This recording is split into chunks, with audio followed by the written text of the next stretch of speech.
In the book Semiotic Theory and Practice, the author describes, semiotics can, I believe, provide such a methodology, for if Freud, Jung, and Lacan have taught us anything, they have taught us that dreams have meaning, less conventional, perhaps, than day signs, and probably more personal and individual than cultural signs. Nor do dreams just lack logic, but rather waking thought has come to have the presence and need of logic.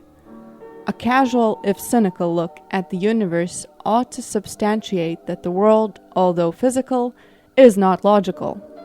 Logic is a consequence of a particular view of the sign system, not a fundamental aspect of the sign system itself, nor the universe in which the sign system occurs. Thus, dreams, as less specifically coded signs, or as an archaic level of mentality, play a less determined game, but they are still signs. Dreams, of course, are more personal sign constructions than either language or culture, but they are part of a sign system, and one can treat them semiotically. Modern studies of dream significance are contemporary attempts to find some semio-psychological unity in the human mind. And of course, Freud's interpretation of dreams has set the tone for much of that study. The seminal idea of the unconscious has informed much semiotic discussion. Being able to accurately read the signs of the dream leads to the consistent understanding of its meaning. Freud's interpretation of dreams provided the modern foundation for understanding dreams as a symbolic and semiotic process. It was Freud who told us that dreams have meaning. It has to be noted, however, that dream interpretations carry with themselves the biases of the interpreter. If, for example, the trouble with Freud was the hermeneutic overreading of the sexual signs and meanings in dreams, then it could be said that Carl Jung consistently overread the spiritual signs. Irma's injection is the name given to the dream that Sigmund Freud dreamt on the night of July 23, 1895. Freud used his analysis of this dream to arrive at his theory that dreams are wish fulfillments. He described his idea on dream theory in his book, The Interpretation of Dreams. Freud later noted that Irma's injection was the first dream he had meticulously interpreted. Although he spent much time analyzing it, he did confess that his interpretation had gaps and did not completely uncover the meaning of his dream. Freud had been treating a patient whom he called Irma during the summer of 1895.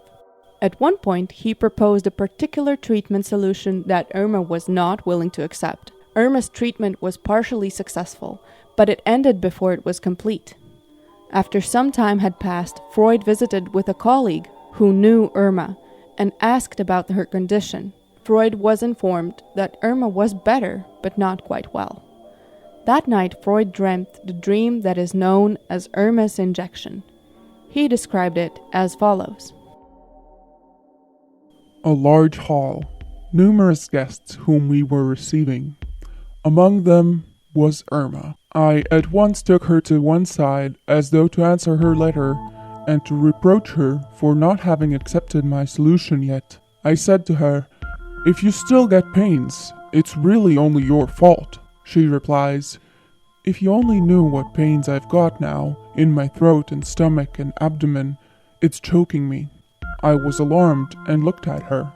She looked pale and puffy. I thought to myself that after all I must be missing some organic trouble. I took her to the window and looked down her throat, and she showed signs of recalcitrance, like women with artificial dentures.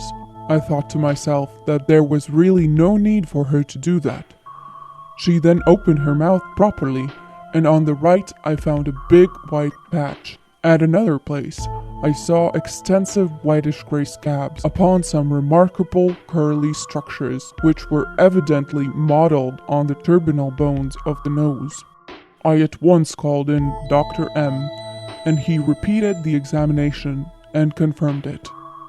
Dr. M looked quite different from usual. He was very pale, he walked with a limp, and his chin was clean-shaven. My friend Otto was now standing beside her as well, and my friend Leopold was percussing her through her bodice and saying, "She has a dull area, low down on the left." He also indicated that a portion of the skin on her left shoulder was infiltrated. I noticed this just as he did, in spite of her dress. M said, "There's no doubt, it's an infection.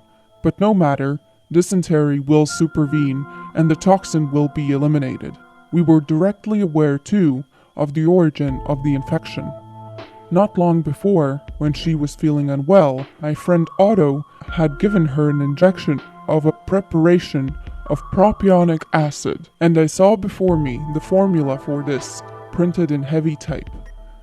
Injections of this sort ought not to be given so thoughtlessly, and probably the syringe had not been clean. Freud wrote down his dream immediately once he awoke. He felt that this dream had an advantage over others because it was clear that the events from the previous day had provided a starting point for the dream. Freud analyzed every aspect of the dream in great detail. In his analysis of Irma's injection, Freud substituted many of the individuals in his real life for the people in the dream, including patients, family members, and friends. He thought about the medical mistakes he had made and believed that he was subconsciously seeking to rid himself of the guilt caused by them. Freud believed that the scab in the dream was an indicator of the concern he had had with his own health at the time. Freud analyzed that it seemed he was using the dream as an opportunity to criticize himself for the medical mistakes he had made. Freud came to the conclusion about the meaning and intention of the dream using his analysis. He believed that the dream fulfilled several wishes and that it represented a particular situation that he might have wished to exist in.